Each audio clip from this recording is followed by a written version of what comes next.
Hello, and welcome to the Simpsons Countdown, the podcast where we go back to the beginning and watch all of The Simpsons to trace its creative evolution and pinpoint the exact moment in which the show began to, as they say, suck. I'm your host, Erix and Antoine, and this week I'm joined by my good friend, Josh Fein. He and I became acquainted some time ago on the now defunct forums of chud.com, where he used to go under the handle of Ed Hawkins. We will be discussing the episode There's No Disgrace Like Home, which originally aired on January 28, 1990. We share our general thoughts on the episode. We touch upon some of the inconsistencies in characterization when contrasted with how these characters would eventually develop. We discuss the development of The Simpsons in general. We also touch upon the portrayal of family therapy and how it's portrayed and or satirized, not to mention how they push credibility. We even get a little personal, discussing the reality of dinner table ethics in our upbringing. Did we all sit down to eat and talk about our day? Or did we just plop ourselves in front of the TV and stuff our faces? Anyway, we go all over the place, but the point is, it's all in fun. And basically, we talk about The Simpsons and its cultural impact, or relevance, and so on and so forth. So now, get comfortable. Sit back in your car, or on that bus, or keep those calories burning on the treadmill. Or go ahead and ease into position on that porcelain throne. Don't stay there too long because it supposedly causes hemorrhoids. Here we go.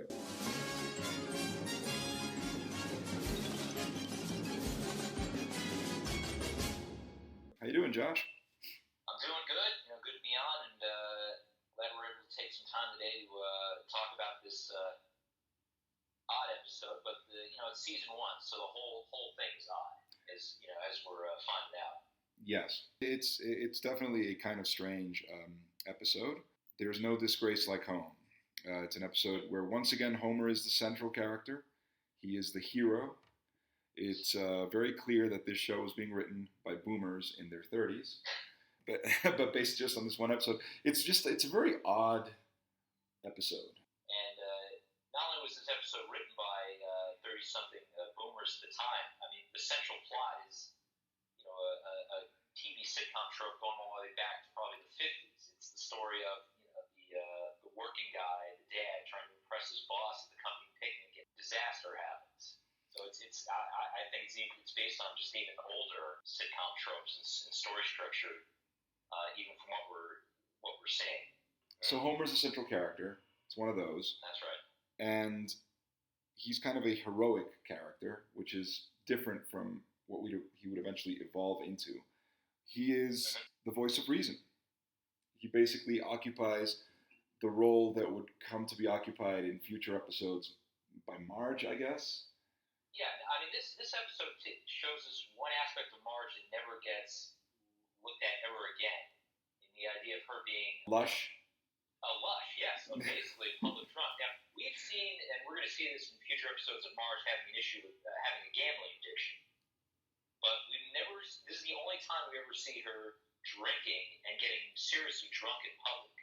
Here we sit, enjoying the shade. Hey, brother, pour the wine. Drink the drink that I have made. Hey, brother, pour the wine. He's here. Not only do we have the roles reversed between Homer and Marge, we have Bart and Lisa basically being the same. Just being annoying, kids, engaging in some, antics and driving Homer up the wall. And that comes from the shorts. Right. Again, the definition, what defines the defining characteristics between Bart and Lisa have definitely not been said. So they're basically one and the same. Maggie is Maggie, but that never really changes. Mm-hmm. And I would say that Mr. Burns has pretty much said it, but he's a bit more spry. He's definitely not as enfeebled as time goes on. Just as evil, but not as enfeebled, I would say, and infirm. I think that, again, they are developing the characters. Some of them seem a little more fully formed than others. And here, we've got Burns, we've got Smithers. I think Burns essentially is the same as he would come to be portrayed later. I mean, as I say, he's maybe not portrayed as feeble as he later is, but at the same time, the whole concept of him not being a particularly impressive specimen, it's already established there, that the whole athletic competition, how they have to let him win, the sycophantic attitude that Smithers has towards him, it's essentially there, I think, fully formed. Oh, I would agree, and also is what and the other part of it is him never remembering who Homer is, which is being built out of that Burns doesn't know who any of his employees are. Right? They notice that he doesn't know who Homer is, and he has to use the note cards. We've already got the first opening of him just not knowing who anybody is in the plant, especially not Homer. Anytime they've run into each other, and at this point they've run into each other countless times at this point. Right. Well, in the continuity, not that this show was ever about continuity, but in the story continuity, this airs after Homer's Odyssey, in which there was this whole big deal about him being fired, and then subsequently he ends up becoming obsessed with public safety. Right. And then he ends up like organizing this whole rally outside the plant. This is a pretty big thing. I mean, you would think that he would be remembered. And the fact that he ends up making a deal with Burns at the end of that episode where now he's going to be the safety inspector in the plant. And that's like that's his job now. And so for Burns to still not know who he is, I mean, it's obviously stretching credibility, but it doesn't really matter. That's not the point. It's fine. It works in terms of humor. It works in terms of the episode. Which is ultimately the plot line here is, yes, he wants to impress his boss. And then he realizes that he has a shitty family that does not cooperate with him and does not help him impress his boss. And that, what you pointed out before, how Bart and Lisa are basically the same. So in this episode, the premise of the episode is that Homer's got a shitty family. And, 2 bratty kids, a wife who's a bit of a mess. It's clear that this is an early episode because, again, they have not. I don't know if they. I've discussed this before, but I don't know if they really had a series Bible fully in place at this time, or if they were developing it, because it really doesn't feel like they have a handle on the characters quite yet. There's just the very idea that it's Homer who thinks his family is shitty. It's Homer who becomes obsessed with the idea of this perfect family, and then you have at the company picnic his coworker and his family, which is the ideal, right? Boy, I'm glad that's over. Now we can go home and act normal again. What do you mean? Oh, come on. That cornball routine? I love you, Daddy. Give me a break. I pity you. There was a farmer who had a dog, and Bingo was his name. Oh, B-I-N-G-O, B-I-N-G-O, B-I-N-G-O, and Bingo was his name. Oh. Now, here's an interesting. I have a note here. I wrote a question down because as I was watching it, what exactly is this satirizing? There's a concept in all of in a lot of their episodes where they're honing in on something specific. But in this case, you brought up at the beginning how it's basically just a general sitcom trope, right?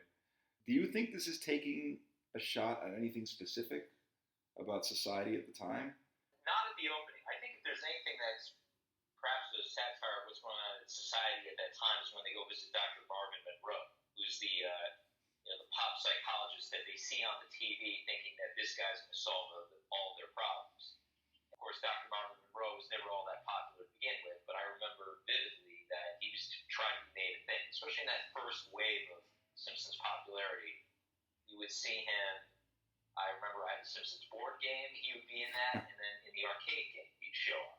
But the only other thing I can think of, if you're asking what else is being satirized, is perhaps the trope itself. But we're not going in any new directions here, other than the family embraces their dysfunction and they're better for it. I mean, you talk about stuff that's out of character.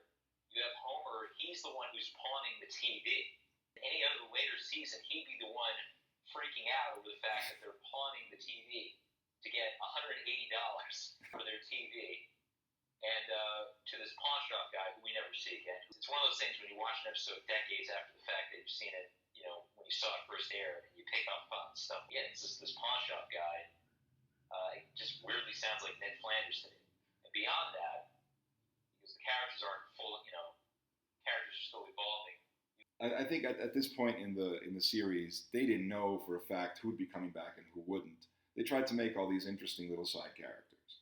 So even the pawn shop guy who has this one little scene, they give him this nice little flourish, you know, and then the whole thing like, give him the bow tie. So what can I do for you? Would you pay $150 for this lovely Motorola? Is it cable ready? Ready as you'll ever be. Mister, you got yourself a deal. is it cable ready? And the thing, and I'm going like, this is 1990. Were TVs not cable ready? Like, I don't even understand the. Not only that, Homer calls it a Motorola. I mean, if you know that's a really old. I don't know if Motorola did TVs. I'm sure someone is more than willing to do the research on that. But that sounds like an extremely old brand to begin with. Leading television experts, cameramen, soundmen, engineers choose Motorola. Leading television stars like Ruth Hussey, Edward Arnold, and Lorraine Day say, See me at my best. See me on a Motorola. I did enjoy when they're watching one of the families in the house when they're spying. The first family that look as the guy's carving up the turkey. I love that bit because they look through the window and, you know, he's like sharpening, like they're carving up a turkey, like turkey dinner. It's not Thanksgiving, but it's like this huge, it's like this really elaborate dinner, and like they all have these creepy smiles on their faces. Incredibly disturbing grimaces on their face. That it could just be a hair turn to that guy's going to start carving up his own family. Jerry Blake. Oh, that guy in Bellevue that killed his whole family. Cut him up with knives. Maybe they disappointed him. Going back to the Marvin Monroe thing, I do think that that was a deliberate joke. When they walk in, they see a family walking out their problems have been solved. And of course, it's a family that is like a perfected version of The Simpsons. You know, it's essentially the same. They basically look the same, but like Homer has hair. The Homer, you know, doppelganger has hair and like, you know, a pompadour, I believe. Marge's hair has kind of got a old style Mary Tyler Moore thing going on with a bow in her hair. The Right. kids look basically the same. But they're like nicely combed. And when they're at the Marvin Monroe Clinic, I think, and it's a quick thing. It's one of those blink and you'll miss it things. But that family, you know, the quote unquote perfect family from the company picnic, are there because it's part of the whole the ultimate moral of the story. Because these early Simpsons episodes, for all they were pegged as being edgy or whatnot. But if you really get down to the meat of it, they really were, in a traditional sense, moralistic, like a lot of animation at the time. So ultimately, there was like a message here. You know, like he should appreciate the family that he has. All families have problems. We never know what's going on underneath. Like even the perfect family from the company picnic, ultimately, like any other family, they have their own problems and so on, right? So I guess that's part of that's why like it's just put there so you'll be like, oh, I guess they're not so perfect after all, kind of thing. Yeah, I admit that's the kind of thing I would have picked up on, and I just never thought of that because I was focused on waiting for, you know, the infamous electrocution scene, which is cameoed in the film Die Hard 2. Yes. And I have to mention that electrocution scene. I remember seeing this episode with my dad, and he's still around, but I'll never forget how much he was losing it over the scene of them shocking each other, which then leads into the town going into a brownout because so much power is being used as they're electrocuting each other. I'll never forget that him laughing. And it's still a hilarious scene. Well, not only are they draining the power of the town, they've got Maggie hooked up, and she's getting electrocuted. It's still one of the classic scenes to me, especially from the first couple of seasons. You know, for the most part, and it's effectively like an animated sitcom. These are plots, and these are stories that could have just as well been in an episode of Roseanne at the time, because that was basically the other big working class sitcom. And I think we're going to see that. We basically saw that in Homer's Odyssey. I think we're going to see that in later episodes like The Telltale Head. The sophisticated plotting is very evident. It's an animated show, but they do stories that could be live action, right? That's right. That seem to be, like you said, maybe a plot like this could have been on, let's say, Roseanne, or, well, more appropriately, Married with Children, which was more off the wall. The thing about that, though, is that, well, on the one hand, the budgets of those shows would not have allowed for the sort of ambitious... The advantage that animation gave the writers of The Simpsons was that they could write anything they wanted because it could be animated. So they could have that. They could have this big thing where they go to the company picnic and it's at the mansion. And this is stuff that you couldn't do in live action sitcoms at that time. But I'm wondering, one thing that at the time caused a stir was the third act, right? Where they go in there and then it turned, the therapy involves them giving electric shocks to each other. And it's a very funny gonzo scene, you know, with all the kids. It's very funny. Like you say your dad was in hysterics. And you watch it today, and it's a very funny scene. You've even got like Maggie like blasting away at the, you know, at the buttons just randomly because she doesn't care, and even she gets shocked. Like that's something that I didn't like. I didn't remember that detail when I revisited the episode. Now I saw, oh, even she gets shocked occasionally. Like you have these shots of her like, you know, grimacing and trembling, and I'm going, okay, so would a live action sitcom have done something like that? The only sitcom that would have done that probably would have been Married with Children, but no sitcom at that time would have, I think, had the family commitment violence against each other. And then, you know, I want to add also regarding, you know, with that scene where they're electrocuting each other, when it ends, you see Marge's hair smoking from the after effects.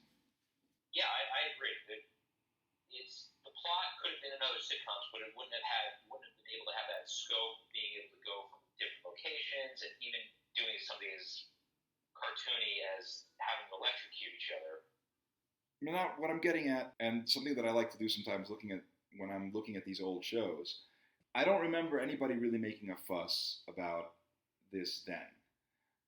Like you brought up Married with Children, that one obviously courted a lot of controversy because of their, you know, racy humor or whatever it is. And The Simpsons, again, at the time when it came out, it was considered really edgy, and some people were like, "Oh, it's, you know, this is kind of edgy. Kids shouldn't watch this, whatever, etc." But basically, the third act involves the family inflicting physical harm on each other, and this is, of course, ridiculous. It's a parody of family therapy. No real family therapist would do anything remotely resembling any of the stuff, like even the thing with like hitting each other with mallets. I don't know if that's a real thing or if that comes, but it's ridiculous. I think it's there's maybe some, you got a lot of pop psychology going on at the time. I think there may have been, you know, something like that where you're hitting each other with basically Nerf balls. You wouldn't have. It's the idea of, I think, trying to find that, you know, family bliss, that the family is dysfunctional, which was, you know, was talked about, I think, a lot at the time. You know, there were a lot of art, you know, a lot of discussion, and this goes even through the 90s, of like the decline of the nuclear family, and everyone had in their mind had the Leave It to Beaver, Ozzy and Harriet type of, you know, man, you know, husband, wife, 2 kids, and a dog. And that ideal that no one could live up to, and as I said with Roseanne, that's, you know, why Roseanne was such a hit, because it wasn't anything like that. What I'm getting at is, would people consider that problematic today? In terms of the family shocking each other? Yes. I don't know if I'd call that problematic, because it's so out there, and the fact is that no one is using electroshock therapy for family therapy, and they're not making fun. You know, they're not making fun of the use.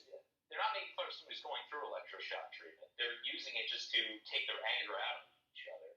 Right. Because, again, I think the only thing I can think of is that maybe someone would consider that to be child abuse, especially because they are electro-shocking a baby. But I think it's just so out, you know, so unrealistic. It almost seems harmless to me. I can't see it being, you know, being an issue. Okay, you want to kill each other. That's good. That's healthy. When you were talking about Roseanne earlier, that reminded me of something that, because the shows were contemporary. I believe Roseanne debuted around 89 or something. And that reminded me of when Roseanne debuted here in Bolivia. The advertisement was, I remember the tagline was, "They're fat, they're ugly, but they're very real."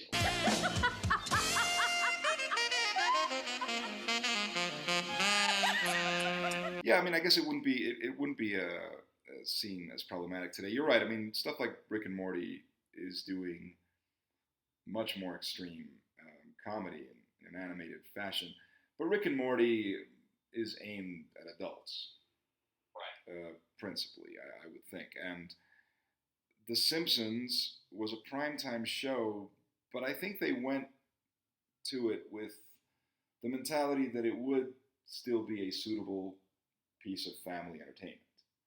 That was not, it wasn't aimed at kids, but it was aimed essentially at a primetime audience, family audience. So it just is interesting to look at how edgy it was considered. And yeah, I do remember that the idea of them doing that and all that seemed really edgy, and then that bit shows up in Die Hard 2, like you said. It's obviously something that's stuck in people's heads. The sequence is animated in a very interesting way. It has a lot of extreme close-ups and all these it's very dynamic. It's a nicely animated sequence. Oh yeah, I'll mention the animation. This was, I think, the only season that this was Classic Chupo, the studio that did, I think, early Ren and Stimpy and a lot of old Nickelodeon cartoons. So I agree with you about the style. It's an ugly form of animation, but it's got a nice classic animation style to it. Yeah, there's a lot of dynamic movement.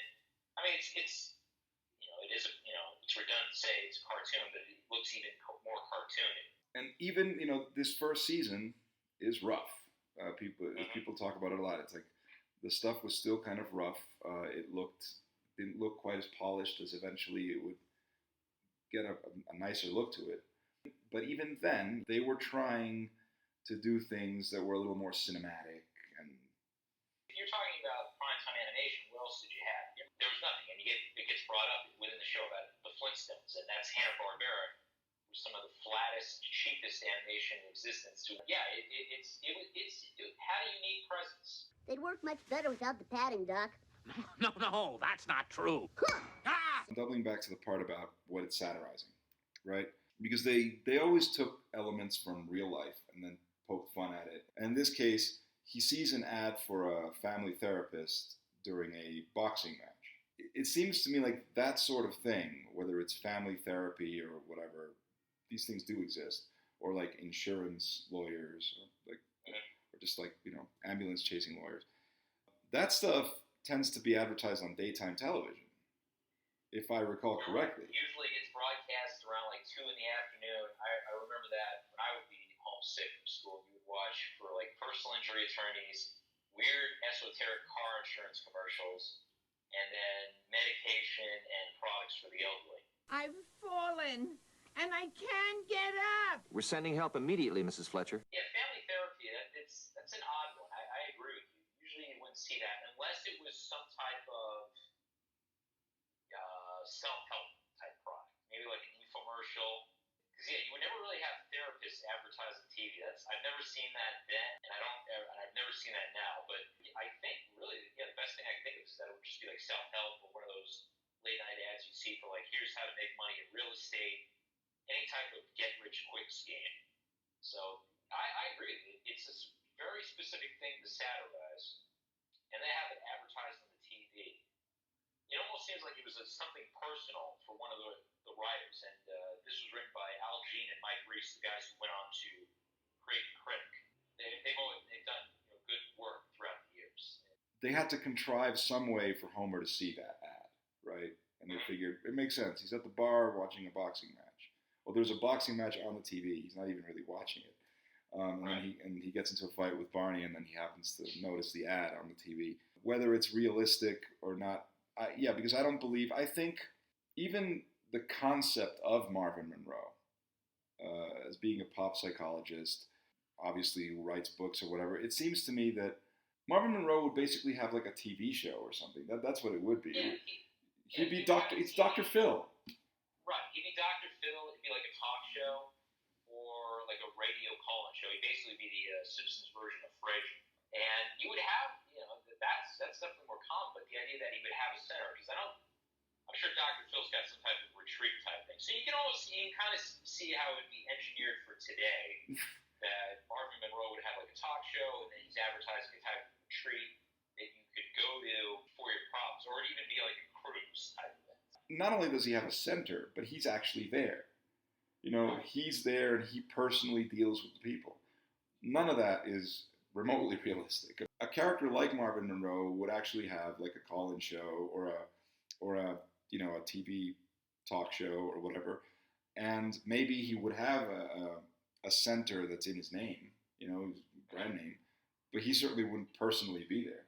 And you had those, you had Donahue, you had all those talk shows at the time, and yeah, it would just as easily been a talk show. I guess perhaps it would have taken too long to write that in, because you had Donahue, you had Geraldo, you had South, this is right when all those daytime TV talk shows are breaking out. Yeah. And it predates Dr. Phil. We had Dr. Ruth and anyone else I can come up with at the time, or whatever movement was going on at the time. I just happen to be thinking, the only thing I can think of at the moment is S from the Americans, but that's from the early to mid 80s, and not the early 90s. $600? That was all you had. Who told you to do it? The pastor? His wife? Stop protecting them. Why do you think I can't make my own decisions? Because it's a stupid decision. What are you doing? Stop it! This book tells you to do that! You respect Jesus, but not us! Again, it's about character development. So I do think that had they thought it out more, maybe the whole plot would have been different. Maybe instead of them going to this center,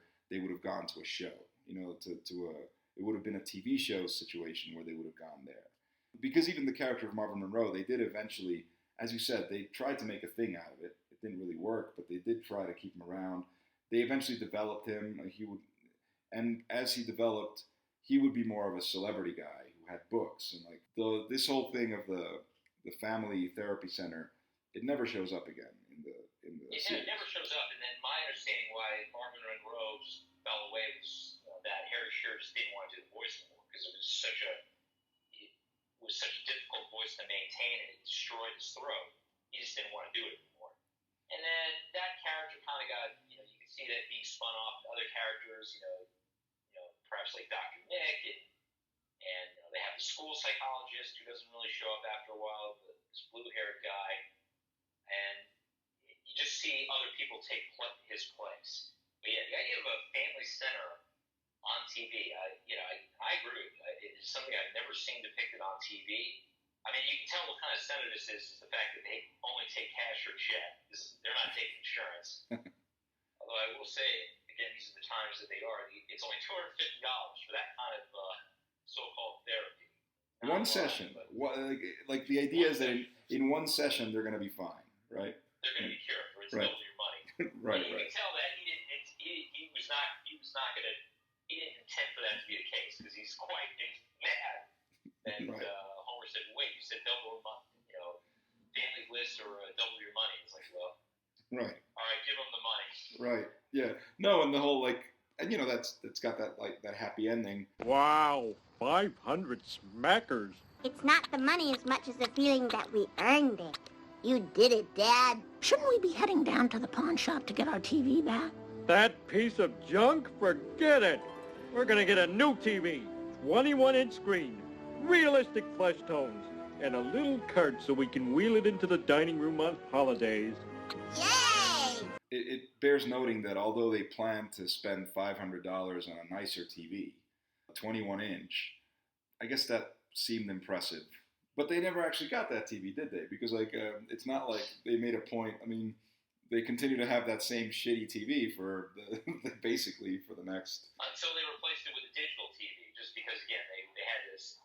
It's weird how they handle continuity in the show. It's in the most arbitrary of ways, and we see that throughout the years where no one ages, but then Barney gets sober, Maud Flanders dies, then out of nowhere, I don't learn about this because I never watched. Ned marries Edna Krabappel. She unfortunately dies because the voice actress passed away. It's just this arbitrary way of them adjusting continuity when they feel, Milhouse's parents remain divorced and Barney remains sober. So there's no rhyme or reason when they decided to make things permanent or when they did. But I imagine with TV, they just didn't want to animate a new TV. We're just going to keep the same cells in and keep it, as is.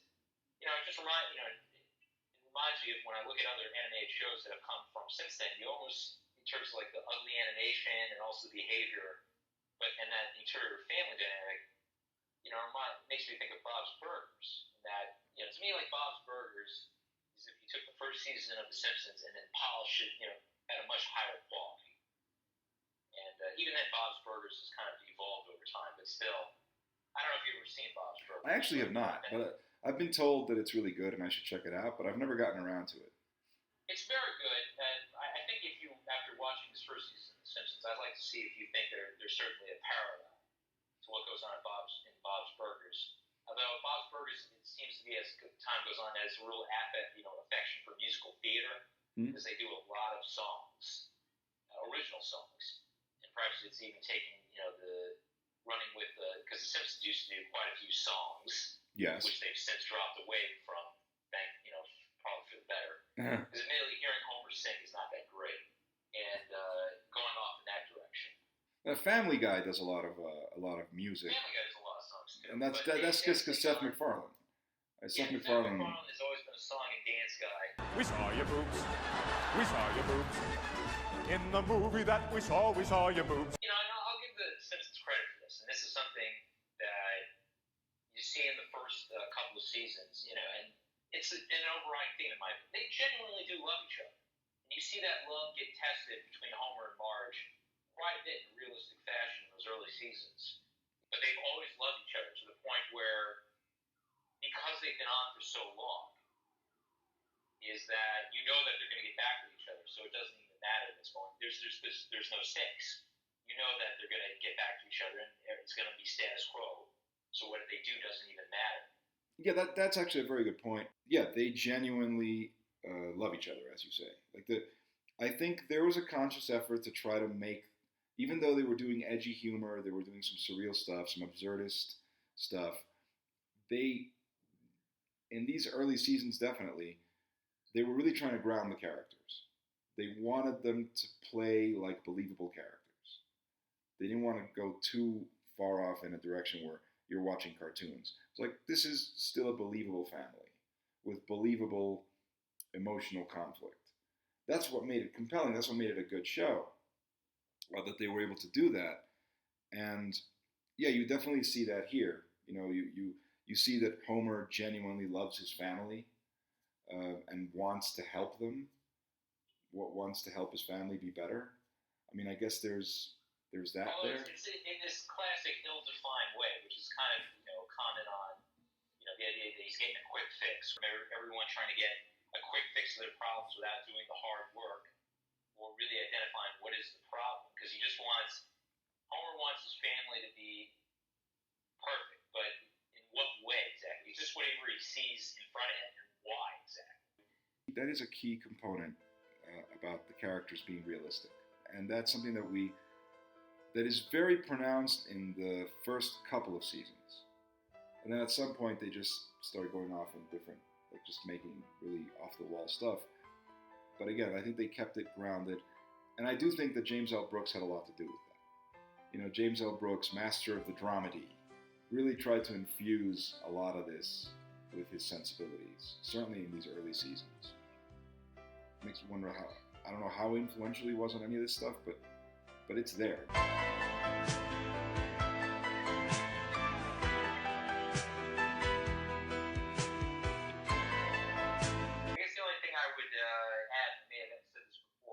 Sympathize with the family not wanting to sit down and have dinner with each other, rather than have dinner in front of TV. I don't know how you did this with when you were growing up, but for us, it was always a massive pain in the ass to try to get everyone together to sit at the table. Part of it was because I was one of four. I had one brother, two sisters. Well, at the time, I only had one sister, but she was much younger than me by about 6 years. And then on top of that, my parents came in at different times of day, so it was not feasible to have a dinner, set it down, get everyone together, talk about their day, and then disembark. I mean, at this point in time, my sister's like less than a year old.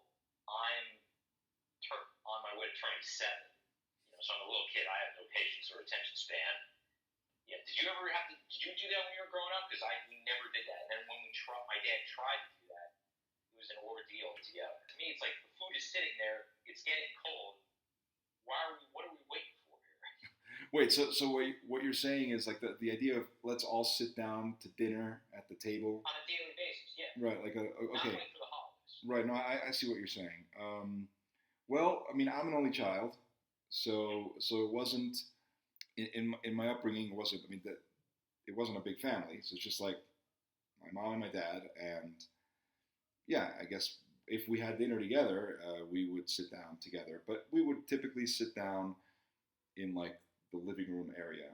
We lived in a loft in Chinatown, so everything was kind of, there, it wasn't defined in a traditional sense because it's a loft, so you kind of make your own rooms. But yeah, we had the sort of living dining room area where we would typically eat dinner, but usually with the TV on, as I recall. I don't like. Did you have TV trays or? No, I mean we had a table there, and we just sort of, it was either something that my stepmom had cooked, or it was Chinese takeout, but it was basically like we just ate there. That's what I recall. And then visiting friends or family, like I used to spend a lot of weekends at my cousin's house, the closest thing to a brother that I had growing up. I'd spend weekends there, and yeah, I guess we would sit down to eat, his mom and dad and me and him, and we'd sit down to eat. But again, there'd be a TV there, so we'd be watching TGIF because it was usually, let's say, a Friday night, and then, same on Saturday, whatever it was. Yeah, I guess that experience, the idea of the family sitting down to dinner, like on a regular basis, yeah, it isn't really something that I thought about much. I didn't think that either, but you would notice it. And you just said you would see, go, meet up, have, you go visit your cousin, you have dinner, you sit down. I know when I would meet up with friends on the block that we lived on, occasionally we would do that. I never questioned it. It was just something that, you did or you didn't. But I do have that specific memory of my dad trying to replicate that. I think just because the idea of getting everyone together and, you try and socialize, I get the intention, but, it just was never feasible in the circumstances, especially, I came, like I said, towards the end, I had two sisters and a brother, again, much younger than me. It's really hard when you have a large family plus that age difference as well. So you can't expect a little kid to sit down, at the dinner table and go through the, maybe excused and all that.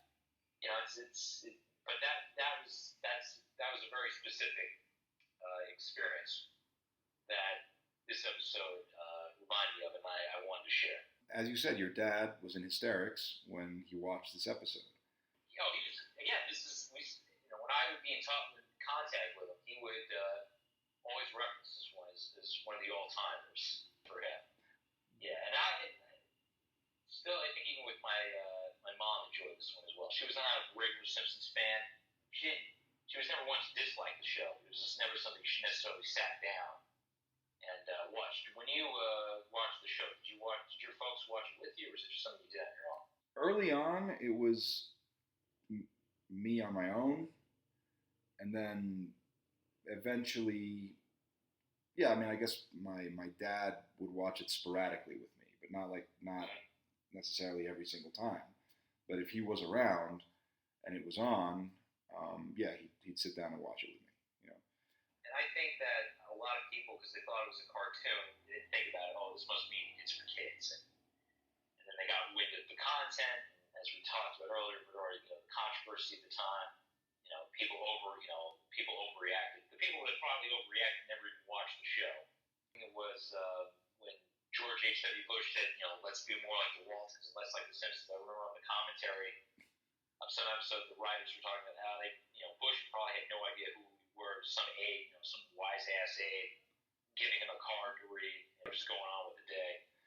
And to that point, the whole point of let's be more like the Waltons and less like the Simpsons and again, the Simpsons was making a point of trying to portray, even with all its edginess, a loving family, in a sense, and they're imperfect, but that was just a way of grounding them and trying to make them relatable to the average people watching the show. And I'll say this, in terms of them being a loving family, they've gotten praise for that from religious organizations. And in fact, of the way the show's depicted Christianity and, in the earlier years and looked at, religion in general. I think the one thing that the show is not adept at handling now, well, one, because I humor evolves. I think the other thing is just dealing with politics. Now, I'm not saying this specifically with Trump. I'm saying this in general. And it's almost, the way I would liken it to is the way SNL used to be the flagship of political humor, Weekend Update, and then you have so many spin-offs and so many other people addressing it that either have the resources, the scope, the insight, the knowledge. It's when you try to go back to them, it's either old hat or so toothless. The whole thing about politics, again, I can't speak to how the show is doing things now, but I think they did try to keep things in a very general way. I think in a conscious way to not date the show. Again, this was written by boomers in their 30s. So, of course, and, very specific, leftist boomers in their 30s. Well, I would say liberal boomers. I think this was also, and we're going to see this throughout the show in the 90s. It's very much of its, of course, it's of its time. But this was, right after. This time, George H.W. Bush is president. Reagan had just left office. It would seem like, it was going to be, there was never going to be another Democratic president. That type of attitude regarding liberal politics and the liberals are do nothing, soft on crime, busybodies, and it was just Republican, just Republican Party ascendant at that time. So, it was like no Democrats are going to win again. This is 1990. And then also right when, the next year it's the Gulf War, H.W. Bush got 90% approval rates. It's true that back then people were kind of scared, weren't they? It seemed like there was never going to be another Democratic president. At the time, it just seemed like what happened here. Well, yeah, it was all about Reagan. And, right. And it was the age of the yuppie. And, it was just a general, it's always going to be like this, and then, you're just going to take it sarcastically. And then you can kind of see how this ties in with Gen X in terms of the disconnect and the sarcasm, because this is the way it is, and it's never going to change, and, I'm just going to make fun of it as because that'll get me some satisfaction. It's going to be fascinating as you go along with the show to understand what the attitude was of the 90s, and then, I think that just lends itself to the nature of history, why things are the way they are, because they were based on how things were and why they were that way, because of what was going on at the time. And it's going to be interesting seeing that play through the episodes, because as we go from that first season, it's going to be going from the family dynamic to about the town and the other supporting characters. You're absolutely right. And one of the fascinating aspects of The Simpsons is that it started out as this sort of story of a family, and then it just becomes the story of a town, really. Once the world opens up, it goes from being a vision of the working class American family to being essentially a vision of the world at the time that it was being made. And I think that is the great value of The Simpsons, and I do think it's what ultimately allowed for its global popularity to be as huge as it was. It was because they were able to open it up like that. Yeah, they breathed life in the town, and then they started having a more really tuning in the focus of, I think, the type of humor that they wanted to do and the attitude that they wanted. It's been acknowledged that, at least at that time, these were some of the best comedy writers in the business. Like the writing team of The Simpsons specifically, in those early seasons, these were some of the best guys around. So they knew what they were doing. And what's interesting is that a lot of those guys that came on after the first writing staff had left. Mm-hmm. This was, I think, in around the third or fourth season where they had a significant staffing change. Mm-hmm. And that's where you really have the voice of the show as we know it, in its heyday, really come through. Yeah, like Conan O'Brien, I think he was only on it for one season, but it was that's right. Major. He great contribution to that, and so on. So, yeah, these were the sharpest comic minds, I think, of their time working on this one show, which is why it was able to be so consistently brilliant for an extended period of time. I'm having chest pain. I'm calling paramedics. So, what do we think of this one? Like, do we think this one still holds up? I think it's a curio. I think it's an example of what was being experimented on time, because ultimately you see this is an episode where everyone is out of character. Yeah. You see the role reversal of Homer and Marge, and I think it's certainly one of the highlights of the first season. That's not a backhanded remark, but I think if you're going to look at what epitomized the first season, this is one of those episodes. For better or worse, it's worth looking at it just as what was being considered and what was being tried, and what the decisions being made at the time. Yeah, it gives you a pretty good window, I think. You're right. It's the way I see it. It's probably one of the best episodes of the first season in terms of the quality of it, in terms of the comedy that happens in it. It's not very representative of the family in terms of their character dynamics at all. But as like a 20-minute, 25-minute piece of comedy, it works. It's a funny, well-written episode. It just isn't very representative. But I think that's the thing about the first season. There are these key episodes that sort of stand out for individually being interesting or being funny. And I think this is one of them that has just, people remember it because of the whole family therapy electroshock thing. And it doesn't really, as you say, you hold it up now, it probably didn't stand the test of time even then, because already you're watching the second season, you go back and watch that episode and it was jarring. Even if you go to, say, you were watching third season, you went back to first, you could tell a first season episode immediately, just because of how rough it looked. And I agree. I mean, this episode has an all-timer joke with the electroshock, but it's you have to get accustomed to what season one was like and be appreciative of how fast the show evolves. This was a good talk. I'm glad we did this. All right. We're gonna get together again to discuss Moaning Lisa, and we'll continue to see the evolution. So I want to thank you for taking this time to discuss The Simpsons with me. Yeah, it's been a great time.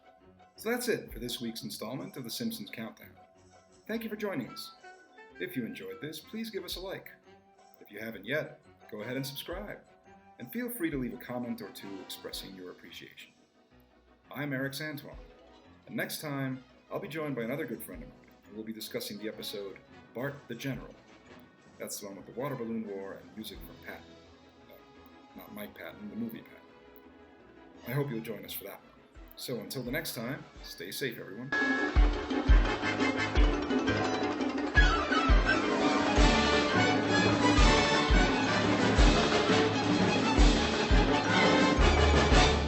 Life Call can save your life. So call to get free details by... Shh.